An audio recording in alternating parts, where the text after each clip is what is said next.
ঘূর্ণিঝড়ের প্রভাব কাটিয়ে ফর্মে ফিরছে শীত। সপ্তাহান্তেই শুরু হয়ে যাবে শীতের ধুমধুমার ব্যাটিং, তেমনটাই জানাচ্ছে হাওয়া অফিস। আগামী কয়েকদিন কেমন থাকবে শহর তথা রাজ্যের আবহাওয়া, চলুন দেখা যাক। আর সেই মতে সেরে ফেলুন ঘোরার প্ল্যান।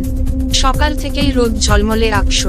কলকাতার সর্বোচ্চ তাপমাত্রা থাকবে 29 ডিগ্রি সেলসিয়াসের আশেপাশে, সর্বনিম্ন তাপমাত্রা থাকবে 18 ডিগ্রি সেলসিয়াস।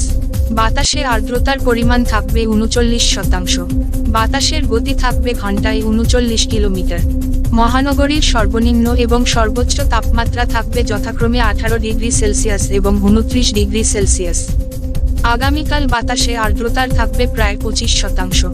কলকাতার আকাশ পরিষ্কার থাকলেও জেলায় জেলায় কুয়াশার সম্ভাবনা রয়েছে। দার্জিলিংয়ে তুষারপাত হতে পারে বলে জানিয়েছে আলিপুর আবহাওয়া দফতর। বিভিন্ন জেলায় তাপমাত্রা 3 থেকে 5 ডিগ্রি কমতে পারে। সপ্তাহান্তে 4 থেকে 5 ডিগ্রি নামতে পারে শহরের পারদ। আজ দক্ষিণবঙ্গের সব জেলার আবহাওয়াই শুষ্ক থাকবে। বৃষ্টির কোনো সম্ভাবনা নেই বলেই জানিয়েছে আলিপুর আবহাওয়া দফতর।